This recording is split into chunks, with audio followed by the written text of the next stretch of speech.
Today on Studio One, tablets have revolutionized the computer industry.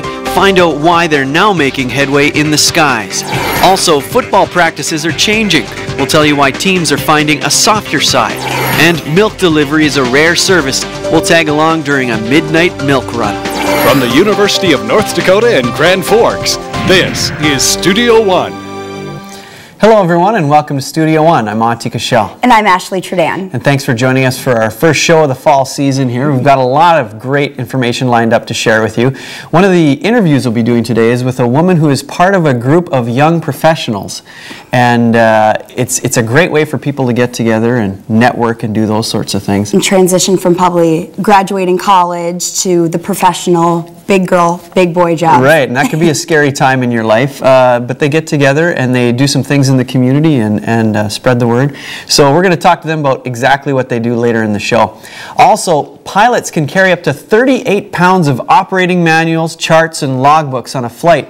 Find out how they're downsizing. And doctors often prescribe painkillers to help people deal with back pain. We'll talk to someone who releases the tension in a different way. But first, here's today's news with David Folsky. Thanks, Monty and Ashley. A Massachusetts man was arrested Wednesday and charged in a terror plot. He was planning to blow up the Pentagon and U.S. Capitol with remote-controlled planes. 26-year-old Rezwan Furtis planned to destroy the government buildings by attacking with small, drone-like airplanes filled with explosives. Federal officials stated that the public was never in danger from the explosives as the FBI continually monitored the plot. Furtis thought he was meeting with al-Qaeda recruiters who turned out to be FBI undercover operatives.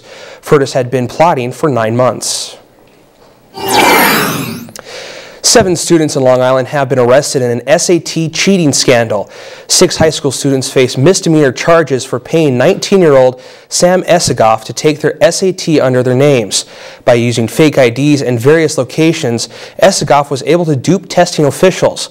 The scheme was only uncovered after high school faculty began hearing about rumors students paying for higher exam scores. School administrators identified the cheaters by finding who had large discrepancies between their academic performance records and SAT scores. Students try to get everything and anything to help pay for college. Many rely on grants, scholarships, and financial aid. This year, college spending has decreased by 9%. A study by a student loan company shows families spent more money on college tuition between 2008 and 2010 compared to the previous academic year. Nationally, enrollment of students is up, but many are finding ways to spend less. Lots of the students coming in now, the high school students, are taking college-level courses in their high school. They already have a semester's worth of credits or more in some instances. Also, grants and scholarships made up 33% of spending. This is an increase of 10% from last year. The steepest decline in college spending came from upper-income families. While many parts of the nation experience economic hardship, Williston, North Dakota has become the oil boom capital. Motels and hospitals in the city helplessly watch employees leave for higher-paying jobs in the oil field. The McDonald's is even paying $15 an hour to attract employees. Oil royalties have made it possible for workers to pay off mortgages and start college funds. While it's like winning the lottery for some, others aren't so lucky. Cattle suffer from pneumonia due to gravel fog kicked up by trucks.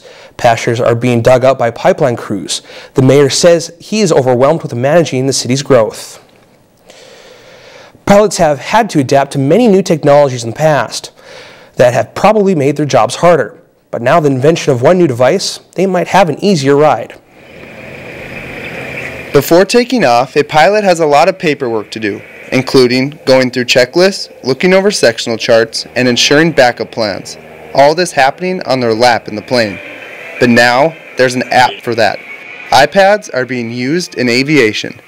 In aviation, the iPads and tablet computers are becoming more prominent because you can carry all of your stuff on them, bring it in the plane, do all your planning beforehand. You can pretty much do everything with it. Before these computer devices, pilots would normally plot their flights on huge maps like this. But with the iPad, this is all in one program and can be used with just the swipe of a finger. It gets rid of literally all the clutter that you have to deal with as a VFR pilot. There's so many pieces of paper that just go that you don't need. With all the positives of flying with these devices, there are still some downfalls.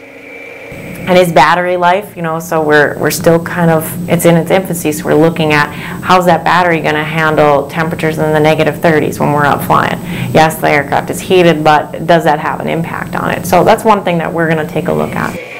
But with so many benefits that come from using these computer tablets, pilots are prepared for them to take off. I am Kent Lutzen, reporting for Studio One. Many commercial airlines are still testing the use of the iPad in the cockpit. Private pilots do not need FAA approval to use the devices. The aviation software is in the top seller list at Apple's App Store. And that's the news for now. Monty and Ashley? Thanks a lot, David. I'd like to see how far down the list from Angry Birds that app would be. Probably not that far. No. That's the point that you have to get to be really successful. To be on the top seller list. Yeah. Let's head now to the weather studio with Katie Link. Thanks, Monty and Ashley. Now, here we've been having some very nice weather, very clear and sunny conditions, but over near the Great Lakes, they have been experiencing days of very cloudy and rainy conditions. Now, what you see here is what is called a cutoff low, and that is why it's been days of cloudy and rainy condition. Cutoff lows are when a low gets cut off from the jet stream, and the jet stream is usually what pushes a storm along, so it really just passes through the region within a day or so. Now, when it gets cut off, it can linger in an area for 1 to 2, even 3 days, dropping immense amounts of rain or snow in the winter time.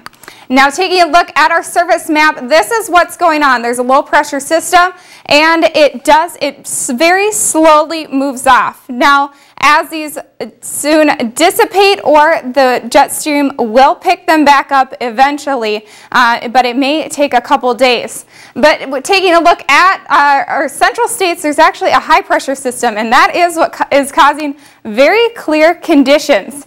Now it leads us to our temperatures. That high pressure system is causing those warmer, clearer conditions in the central states, cooler conditions out west and in the southeast. And on to the precipitation, dry conditions, very dry conditions in the eastern and southeastern states, even down in Texas where they've been battling some wildfires. And up in the Pacific Northwest, a little wetter conditions. And that brings us to our weather question of the day. When does dew typically form? Early morning, late evening, overnight, or all of the above? And an interesting fact, Monty, as we do move into these colder months, dew is actually known as frost, as it's under 32 degrees. Sure. All right. Thanks, Katie. Of course, right? You don't think of that. Well, dew doesn't form in the wintertime, but yeah, it does. It's frost. Right? Makes it pretty outside. It's a variation. All right. Well, let's turn to sports highlights now. John Schaefer has those lined up for us. Thanks, Monty and Ashley. Student athletes violating NCAA rules have been a reoccurring theme at major universities around the country. Ohio State, Northern Carolina, and Miami are just some schools implicated with excessive practice time, academic cheating, and payment to players. NCAA rules are strict in regard to student athletes receiving any extra benefits. And when a violation occurs, it can have a harsh consequence. Athletic directors and coaches are trying to find a solution to this growing problem. Can do is education. I think a lot of what you fight that battle with recruiting and the type of student athlete and the type of people that your coaches are bringing in. Athletic directors say educating the student athletes and their parents every year about these issues will help decrease the number of violations and avoid any type of serious penalties. It's now time for the Studio One Sports Trivia question. The Ivy League was originally formed to consist of schools with, well, right now they're more of an academic knowing, but back then, who knows, it could have been athletics. So that's the sports. Monty and Ashley. All right, John. Wondering if that's a tip. Maybe. We'll see. Few writers are as well known as William Shakespeare. We'll preview a movie that poses the possibility that his famous works were penned by someone else. Also, some have the misconception of only going to a chiropractor for aches and pains, but we'll talk to a woman who provides chiropractic care to help your whole body.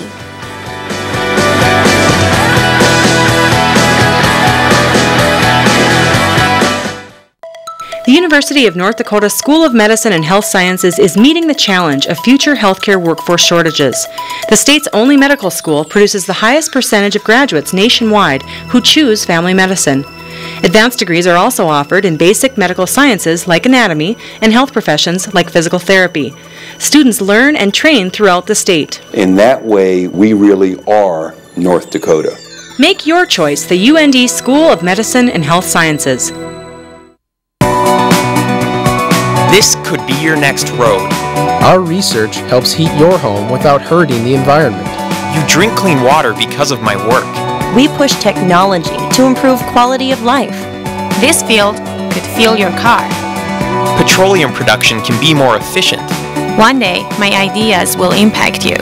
I am an engineer.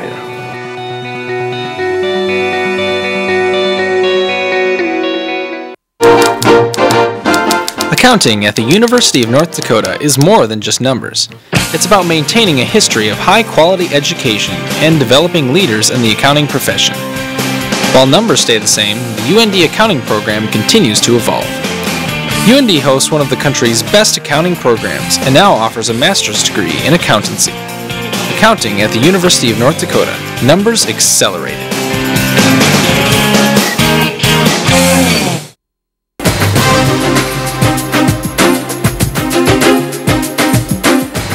Studio One is a television show produced by staff and students at the University of North Dakota. Here you actually get to do your own stories and you get to go out and talk to people and interview and learn about the cameras and everything that goes into like a live television production.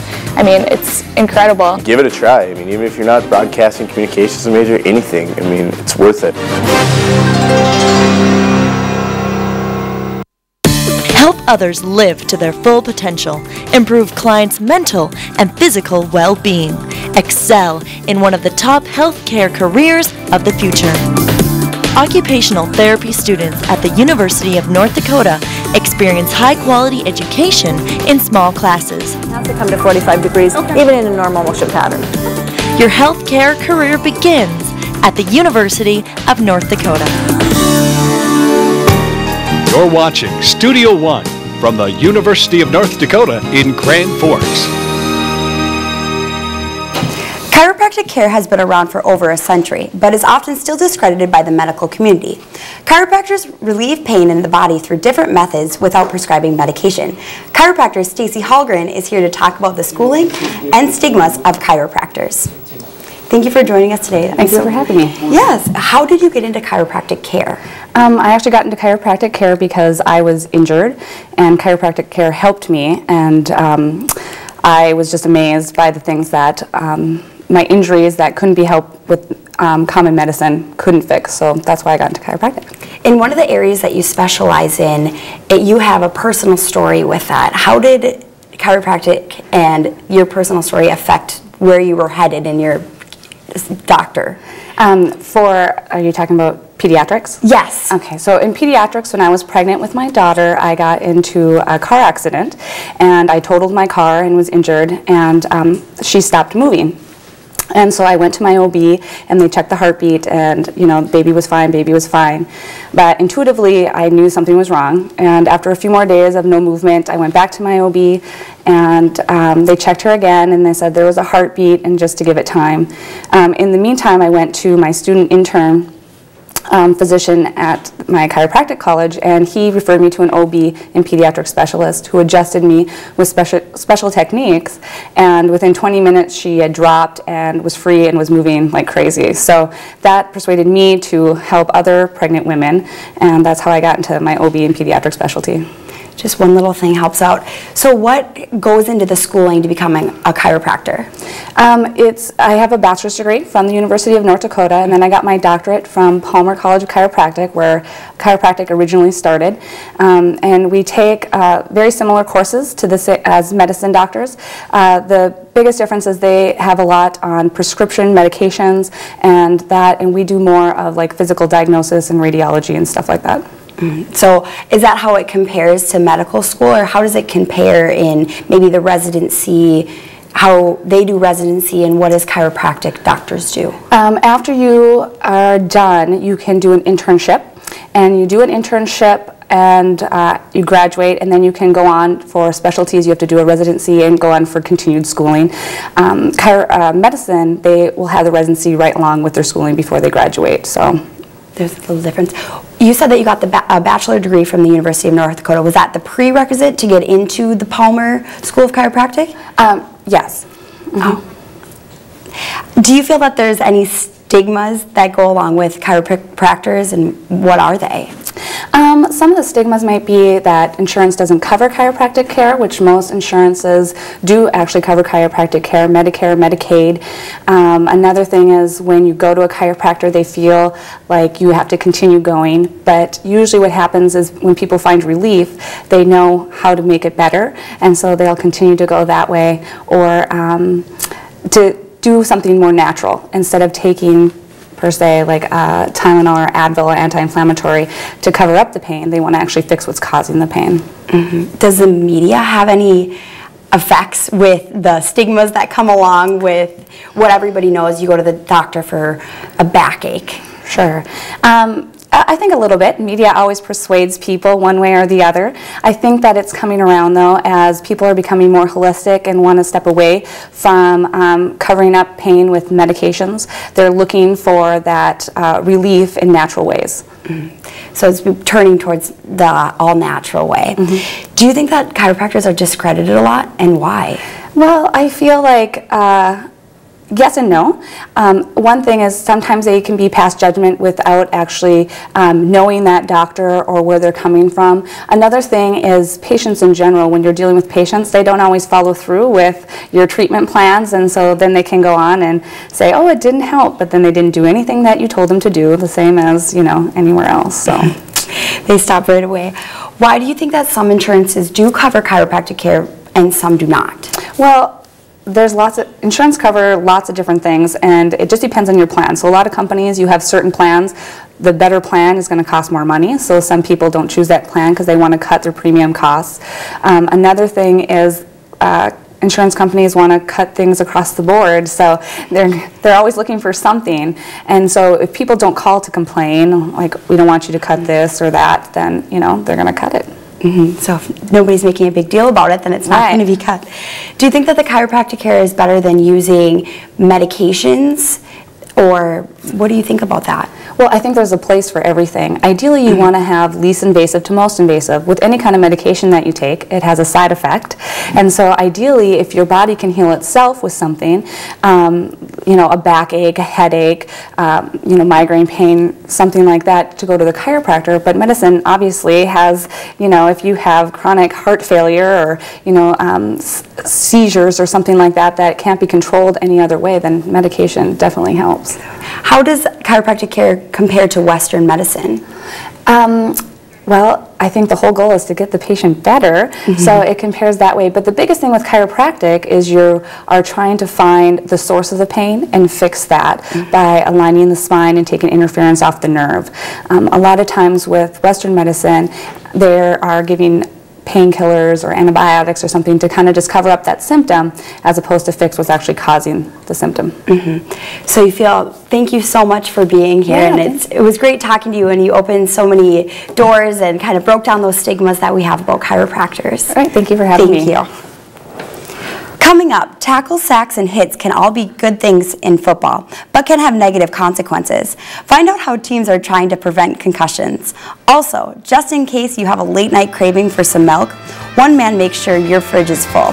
We'll tag along with a milk delivery man who works the night shift.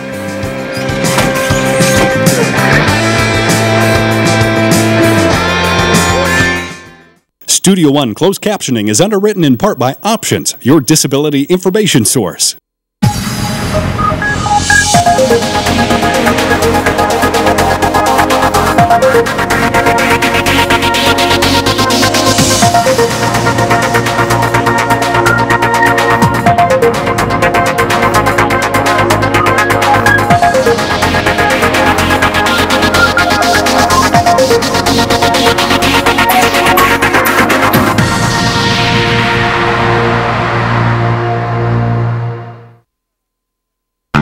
What does cancer look like? What about diabetes, heart disease?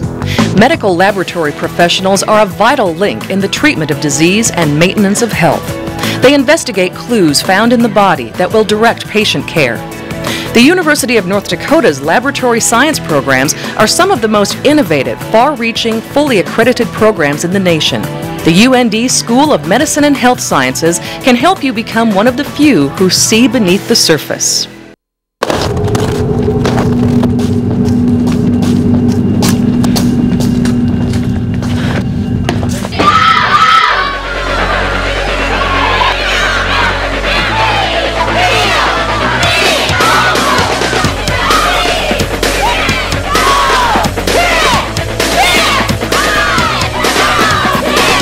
It's not the size of the woman in the fight.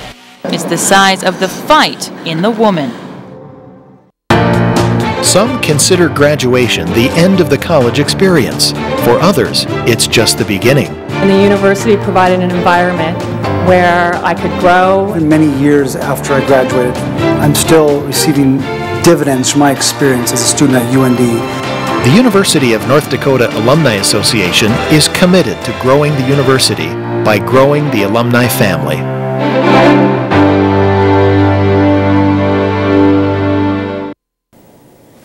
William Shakespeare is the author known for some of the world's greatest plays. For years now, the true authorship of these works have been debated. The new movie Anonymous peers into who really wrote Shakespeare. Set in Elizabethan England, the movie follows many political players during this time. The Earl of Oxford, played by Rhys Evans, he is shown by the true author to be the true author of the plays. He gives his works off to Shakespeare to be put under his name to protect the Earl's reputation. Whoever wrote those plays, the plays are so extraordinary and so great, so to be wondered at, and they're performed more than anything else, any other literature, all over the world. Director Roland Emmerich believes that William Shakespeare is not the true author. He also says the Earl of Oxford wrote many of these works, but says it is something that could probably never be proven. Anonymous hits theaters September 30th with a PG-13 rating. Now it's time to look at the events happening in your area.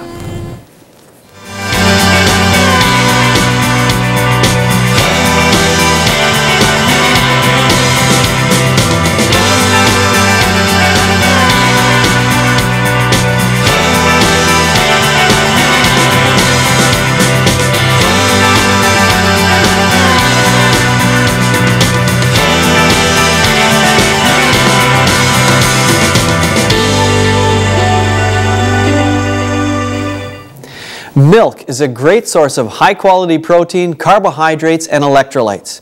You'll meet a man who aims to keep your glass half full of it in more ways than one.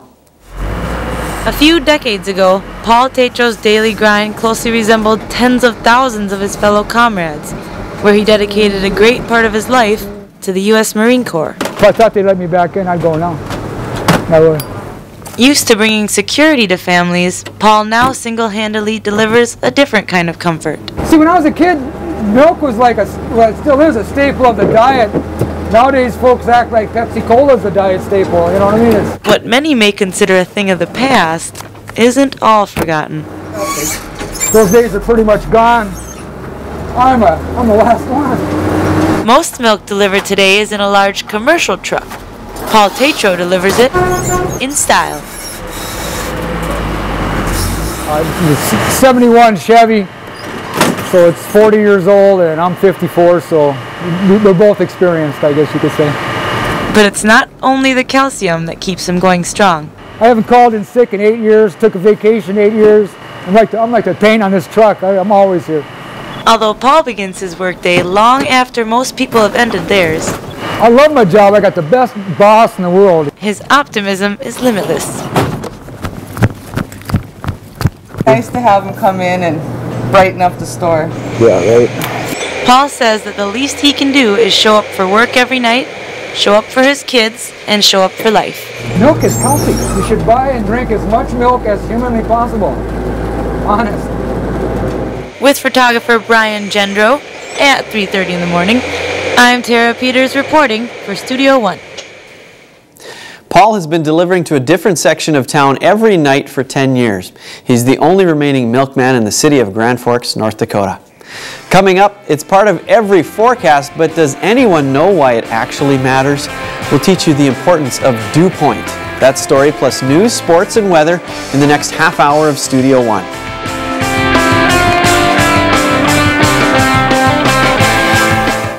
Closed captioning for Studio One is underwritten in part by NDAD, helping others to help themselves. How do we save energy? How does your water get clean? What can fix the flooding? What is biomass? What is carbon? Where does energy come from? How does pollution hurt the earth? Join over 350 EERC team members to find the answers. Help others live to their full potential. Improve clients' mental and physical well-being. Excel in one of the top healthcare careers of the future. Occupational therapy students at the University of North Dakota experience high-quality education in small classes. Has to come to 45 degrees, even in a normal motion pattern.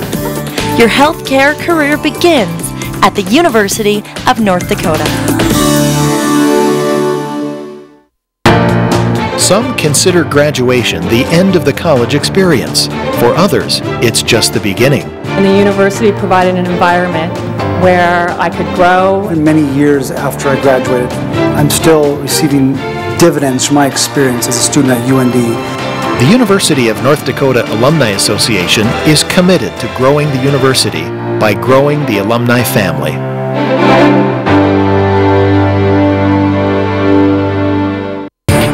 Your future depends on this moment.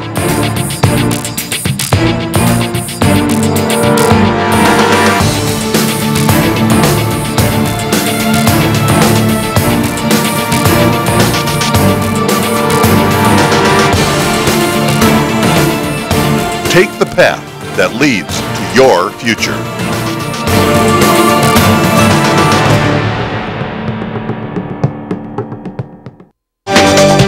From the University of North Dakota in Grand Forks, this is Studio One. Welcome back to Studio One. Thanks for joining us today. Recently, a couple hundred United States Postal Services have been shutting down. Yeah, they've been fighting, you know, they've been in the red for a while, and they're trying to cut costs. So the way to cut costs is to cut jobs and shut down these different It's been mostly, and probably because it's moving to emails and online books and magazines. Yeah, anybody that has a computer, you know, they get into email. I mean, how many letters have you sent back to your pen pals? I mean, pen pals are almost a thing of the past, except for the people who really like it. The other thing is, you know, the post offices, it's not just personal letters they send, but you think of all the packages, all the some people call it junk mail, but flyers and things like that come to your people door. like to have things in their hand. So, So we went out and asked what your thoughts were on if the Postal Service was valid or not anymore. right, yeah, some people like hard copies. All right, also coming up in the next 30 minutes on Studio One, social networks have changed the way we communicate, and more generations are logging on. Baby boomers are bridging the age gap online. And cleanliness is the next to hobbiness. One man's stress reliever consists of homemade bars of suds. And the pursuit for employment can be competitive for young applicants.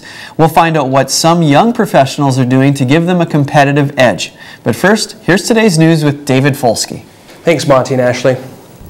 The appeals trial for Amanda Knox is entering its final phase. The defense attorneys finished their final arguments on Thursday. Knox, an American exchange student from Seattle, Washington, was convicted for her murder of a roommate in 2007. The women were both studying abroad in Perugia, Italy. She was sentenced to 26 years in prison, but has appealed her murder conviction. The co-defendant and ex-boyfriend of Knox was also convicted. He has also appealed his sentence. Knox has been in prison in Italy since 2007. The Washington Monument is under close inspection after an earthquake hit the East Coast on August 23rd. A team of 5 engineers are rappelling down the monument using ropes and harnesses. They're taking photos and videos in order to compare it to documents from the monument's renovation in 1999. They're tapping stones with mallets, listening for signs of damage as well. It is estimated to take 4 days to complete the inspection. There already have been reports of minor damage near the top of the monument. With waiting times at the doctor's office being too long for some to handle, many patients are replacing driving to the clinic with surfing the web. Online medical services have surged in popularity to become a time-saving choice for busy people. For a modest fee, doctors virtually diagnose and write prescriptions for an array of common conditions. Despite being convenient and inexpensive, many in the field still stress the value of regular doctor visits. They're able to observe things when you're there in person. There might be things you don't even think about yourself that they might notice because they happen gradually. Many experts attribute the growing adoption of this alternative medical consultation to people's hectic lifestyles and desire for instant gratification. A report released by the Census Bureau of Marital Events in 2009 showed the U.S. divorce rate has stayed around 50%, but what stood out was a high correlation between poverty and divorce. Southern states have the highest divorce rate of any region in the country. Those states have lower household incomes, with many living below the poverty level. The report shows Oklahoma has the highest rate of divorce. Oklahoma Marriage Initiative says the housing crisis and job losses are part of the cause. Kids aren't the only ones writing on walls these days. Adults are doing it too. More adults are signing up and using social networking sites. Since Facebook opened its doors in 2007 to anyone 13 and older, many adults have joined. A study by the Pew Research Center shows nearly 2/3 of adults who use the internet use social networks. But some teens may not be ready to be friended by their mom and dad on Facebook.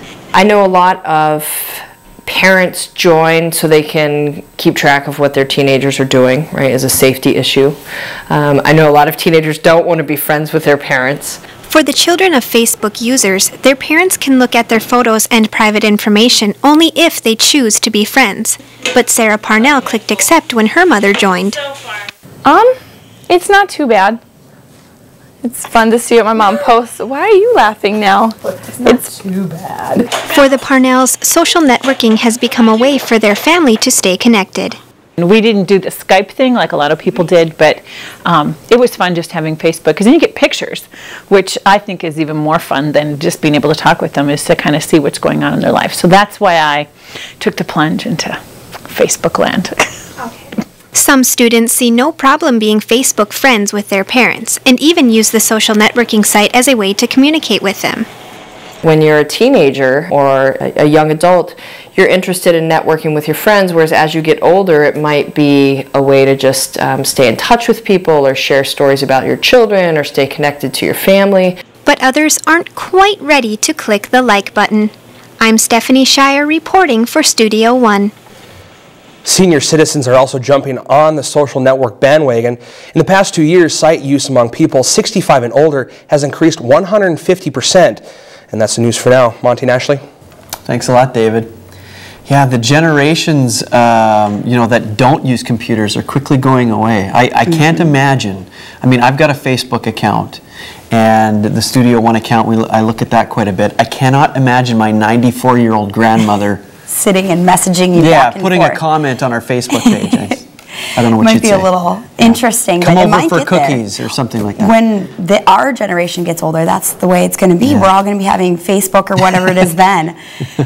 Let's go now to Katie Link for the weather news. Thanks, Monty and Ashley. Texas has seen a very rough summer with droughts and record-setting wildfires. They are not getting a break quite yet. With all the dry grass and no rain, there is plenty of fuel for the flames, and firefighters are working hard to prepare for the winter fire season. Usually there has been a break between fire seasons, and this year there is not going to be any breaks. It is just going to go from one fire season to the next. And even though they have received a little bit of rain, it is far too little and too late, and the fire danger is expected to come back. Now, it is going to be as bad or a little worse as we move into the winter season if they don't get enough rain. Now, what has contributed to the fires this summer and moving into the winter season is the summer drought that dried everything out and left them with very dry crops and grass. Along with that, La Nina has caused all the dry and warm conditions, and that will continue as we move into the winter months. Along with that, Pacific Northwest troughs will continue to this, and what that means is as these troughs come through the region, they're going to bring some fronts through it, and that will cause windy conditions that will just fuel the fires more. Now, as we do move into the fall season, we do see dew a little more often. The sun is rising and the birds are chirping. And when getting in your car, you see what looks to be rain all over. You know it didn't rain overnight, so what is that water? Does anybody really know how it gets there? Dew point is, I don't even know, really. I know that it has to do with like the temperature that things get mildew on them maybe, or the water condenses. The what? The dew point is the temperature that air needs to be so water condenses. So now that we know what the dew point is, what does dew do? Well, usually the higher the dew point temperature, the more it's going to correlate with uncomfortable weather. So once we get up into those above 70-degree dew point temperatures, it's going to usually feel pretty sticky. The dew and the dew point affect a variety of things. Farmers can't harvest if the fields are too wet, and pilots use the dew point to figure out the likelihood of icing and fog. We'll often look at areas where there'll be 65 degrees or more of the dew point temperature as a favorable environment for severe thunderstorms. So the next time you hear the forecast, remember that dew points do matter. Reporting for Studio One Weather, this is Stephanie Waldriff. Now, as we see dew a little more often as we move into the fall months, it does make it very difficult for farmers to harvest their crops. And that brings us back to our weather question of the day. When does dew typically form? And the answer is all of the above. Now, interesting thing about that is it is all the above because as the sun sets, the temperature starts to decrease closer to the dew point temperature. Monty and Ashley. Thank you so much, Katie. Yeah, makes sense, right? As it gets colder, the dew's going to form. All of the above. All right. Well, it's time now to turn to sports one last time, and John Schaefer. Thanks, Monty and Ashley. Football is a contact sport. The saying, practice like you play, has always been a part of it. With new rules in place, this could be changing. The history of football dates back to the late 1800s.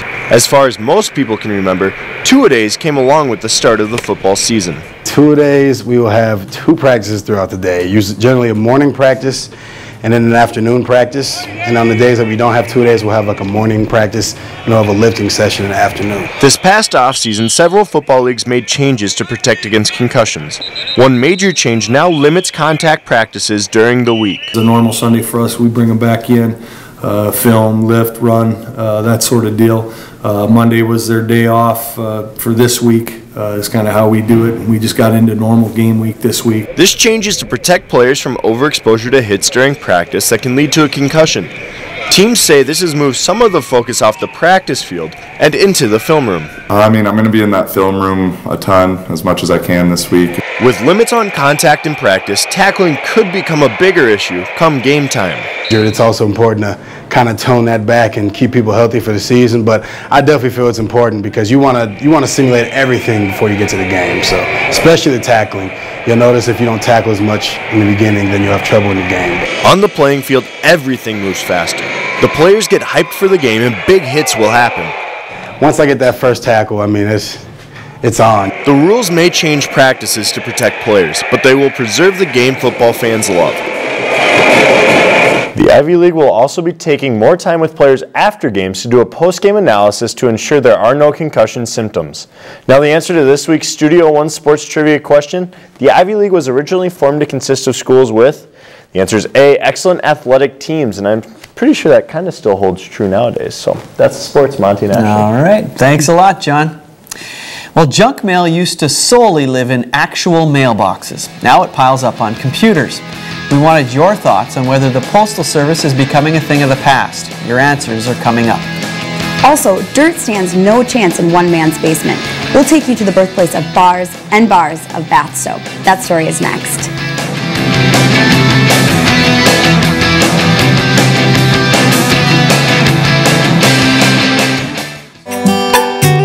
How do we save energy? How does your water get clean? What can fix the flooding? What is biomass? What is carbon? Where does energy come from? How does pollution hurt the earth? Join over 350 EERC team members to find the answers.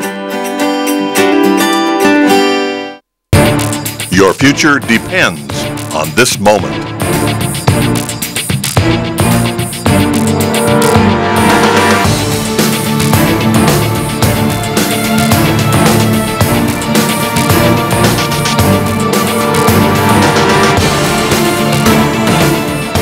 Take the path that leads to your future.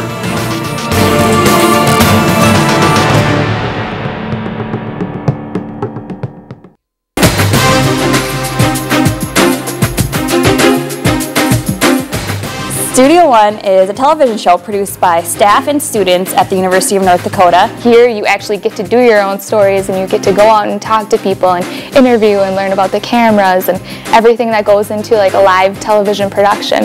I mean, it's incredible. Give it a try. I mean, even if you're not broadcasting communications major, anything, I mean, it's worth it.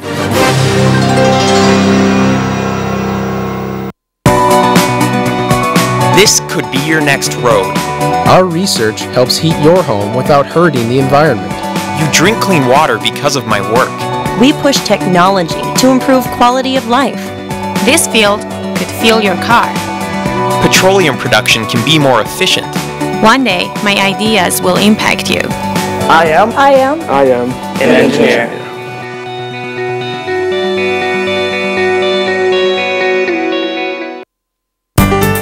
You're watching Studio One, your source for news, weather, sports, and entertainment. Some men play poker in their basements. Others create their own movie theater or spend time in a basement woodshop. We met a man who stepped out of his woodshop and searched for something cleaner. Something is always cooking in Terry Kuntz's basement. You could argue that he's the cleanest cook in town. My day job, I'm a geek. I work with computers all day, and I just like to have something different. Terry often escapes from high-tech and computers. At the same time, he keeps his hands spotless and soft. One of our friends called me a Renaissance person. A revival of a technique turned Terry into the cleanest man in his neighborhood. Some people just like handmade soap. Terry turned his basement into a little soap factory. Because we just melt the oils, turn it into the liquid, the pudding type soap, put it in the mold. After his handmade lumps so clean are taken out of the mold, they sit a couple of weeks to harden. When ready, Terry brings his body freshener down to a local farmer's market. And we're really excited to have people who are just part of the community come out and be a part of the market, and especially with handmade and homemade items like Terry's. It takes a little longer because I have to split the batch and then mix it back. Has a nice fragrance, and that has a little more cream or lotion to it, so it doesn't dry out your skin so much. And as for the inside scoop on buying the best bar for your bod, Slimy's good, it's moisturizing. So around Terry Kuntz, your hands stay clean, your skin stays soft, and you might even smell better than before you met him. With photographer Dylan Reichstad, Doug Amdam, reporting for Studio One. Terry continues to sell his handmade soap in his community. He says he was surprised to find that young children and college students are often interested in his soap. People rarely write handwritten letters anymore. Many of us turn to email to send and receive messages. Some say the Postal Service is no longer cost efficient, while others believe that the Postal Service continues to be an essential way for the nation to communicate. We wanted your thoughts on the United States Postal Service.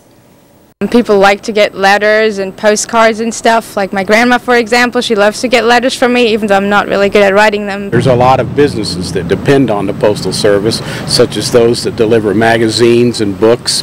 eBay, for example. It's a good public service, and it provides a lot of jobs to a lot of people in the country. We have the elderly that sometimes don't have access or don't understand the electronic system, and I think that, they are part of our society, so I would like to see at some level, the Postal Service continue. Written letters are a lot more sincere in this day and age with technology that we have. I have a lot of friends that live in California and they're doing a mission trip and they're not allowed to use internet, cell phones or anything, and that's the only way I can get a hold of them. The email is more efficient for some things, but in other areas time doesn't matter. We also had a couple comments from our Facebook fans, one coming all the way from Casper, Wyoming. Joe says, mail is now email, bills are run through the internet, UPS stock will be on the rise with the main competition, the United States Postal Service, downsizing, and personally written notes from the heart may turn into I heart you. Brett from Daytona Beach, Florida says, the best options for the United States Postal Service would be 1, go completely private, 2, significantly raise rates and limit the number of offices, service, and personnel, or 3, reconstruct benefits programs for current and future retirees. Many argue that the baby boomer generation is no longer the dominant generation in the workforce. We'll talk to a woman who works to transition the old with the new.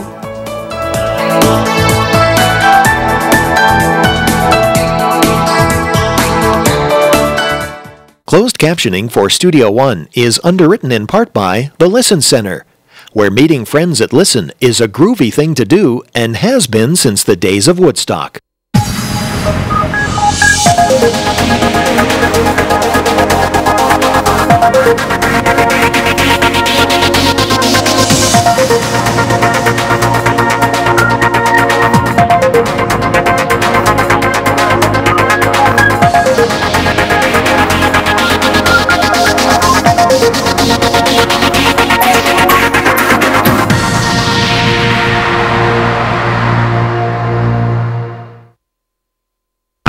What does cancer look like? What about diabetes, heart disease? Medical laboratory professionals are a vital link in the treatment of disease and maintenance of health. They investigate clues found in the body that will direct patient care. The University of North Dakota's laboratory science programs are some of the most innovative, far-reaching, fully accredited programs in the nation. The UND School of Medicine and Health Sciences can help you become one of the few who see beneath the surface.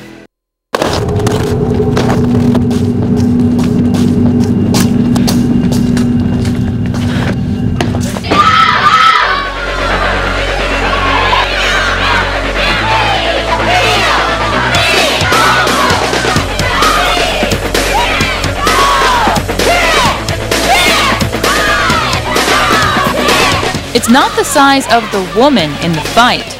It's the size of the fight in the woman. Some consider graduation the end of the college experience. For others, it's just the beginning. And the university provided an environment where I could grow. And many years after I graduated, I'm still receiving dividends from my experience as a student at UND. The University of North Dakota Alumni Association is committed to growing the university by growing the alumni family.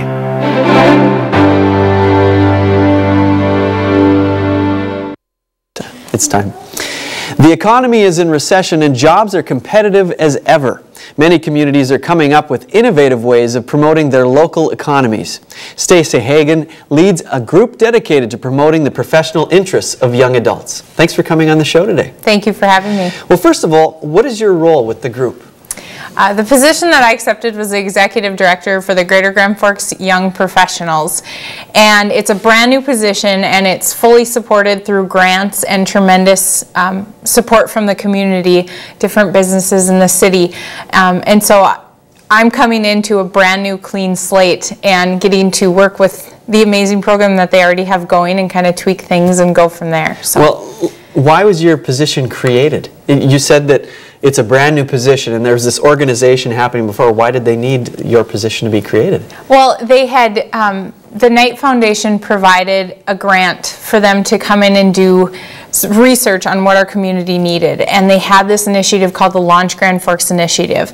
The #1 recommendation was to bring in an executive director for the Greater Grand Forks Young Professionals, and so from there the community rallied, and they had gotten grants and tremendous financial support, and they were able to bring me on board as the executive director. And now this wasn't your first professional role. You had a job before this, but you're a fairly recent graduate. Was it 2009 yes. that you graduated from college?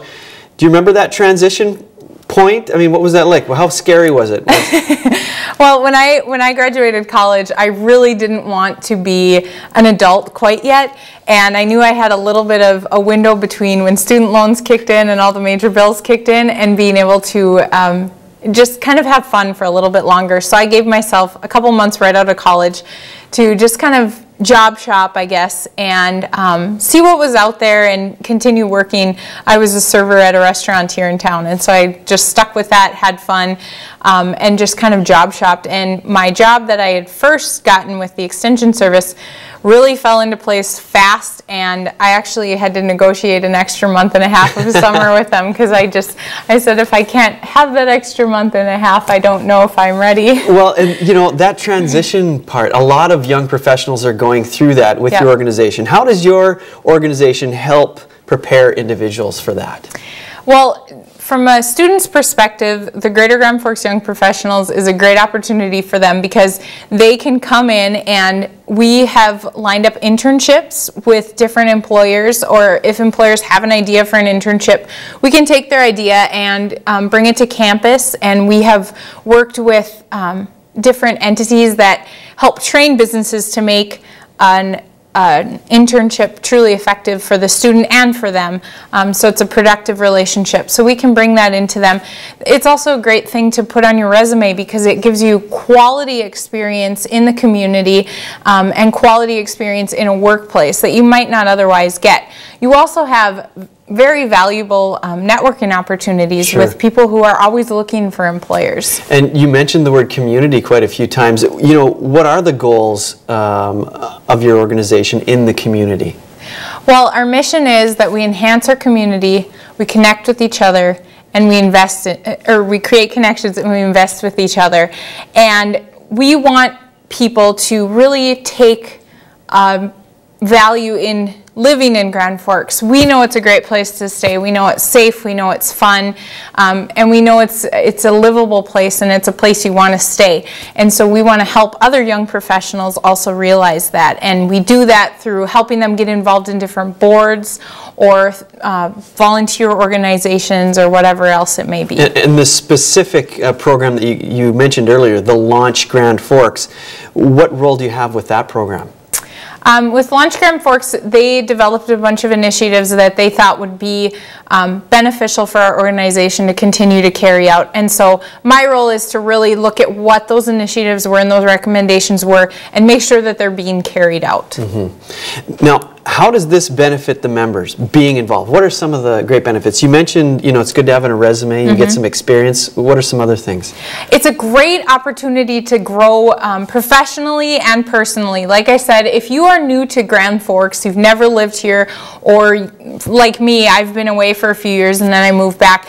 You come into Grand Forks and a city this big, you don't know where to start. As simple as, say you need to buy a car, or where do you rent an apartment from, or something like that. So the young professionals, at the base of things, we create the beginnings of relationships with each other that we can kind of tell you, you know, this is a good park to go to, or this is where I like to eat out. So just the simple things like that. Like sharing, because they haven't been in the community for a long time. Right, yeah. Okay. Well, the people who have been in the community for a long time, the older generations in the workplace, you're also mixing, you know, young professionals, obviously when they get in the workforce, get mixed up with those older generations.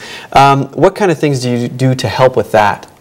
Well, we are actually working on establishing the opportunity for young professionals to be mentored by, we call them established professionals or EPs.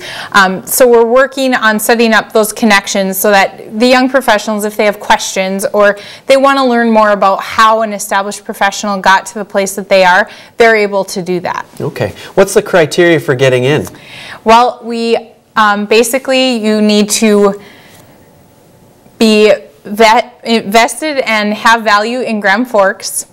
You need to be 20 to 40 something, but we don't card at the door. Okay, so you wouldn't stop somebody and say, wait a second. I actually, one of our members was in the crowd during the Potato Bowl parade, and I was running around handing out cards, and he was standing next to his wife, and I was just kind of giving out cards to the people I thought might be, you know, 20 to 40 something, and I guess I walked right past him and I didn't even realize it, and he's like, thanks a lot. Talk about profiling, but we don't. Anybody who is invested in Grand Forks and they want to continue to see Grand Forks grow and thrive can be a part of this group. So, and then just to pay your dues. Okay. Well, it sounds like a great organization. I'm sure there's other ones in other cities as well. Thanks for coming on the show and explaining about the one here. Thank you for having me. All right. Well, you're watching Studio One from the University of North Dakota. We'll be back right after this. That was very depth. The University of North Dakota School of Medicine and Health Sciences is meeting the challenge of future healthcare workforce shortages. The state's only medical school produces the highest percentage of graduates nationwide who choose family medicine. Advanced degrees are also offered in basic medical sciences like anatomy and health professions like physical therapy. Students learn and train throughout the state. In that way, we really are North Dakota. Make your choice the UND School of Medicine and Health Sciences.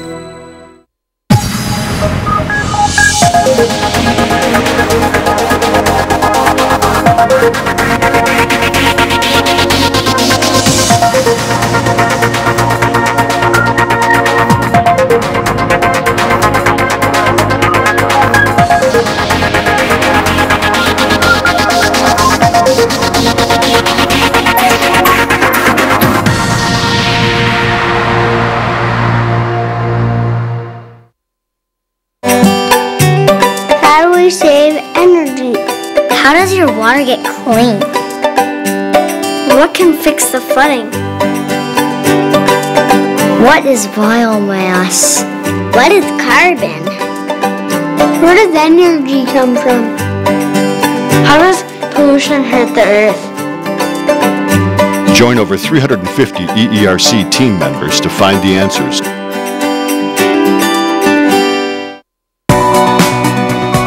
This could be your next road. Our research helps heat your home without hurting the environment. You drink clean water because of my work. We push technology to improve quality of life. This field could fuel your car. Petroleum production can be more efficient. One day, my ideas will impact you. I am an engineer.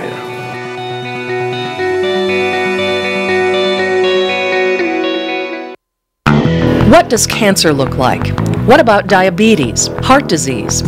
Medical laboratory professionals are a vital link in the treatment of disease and maintenance of health. They investigate clues found in the body that will direct patient care. The University of North Dakota's laboratory science programs are some of the most innovative, far-reaching, fully accredited programs in the nation. The UND School of Medicine and Health Sciences can help you become one of the few who see beneath the surface. Tune in next week on Studio One. Pieces of scrap iron look like junk to most people. We'll introduce you to an artist who puts the pieces together in creative ways. Plus, we'll have other news and entertainment stories for you.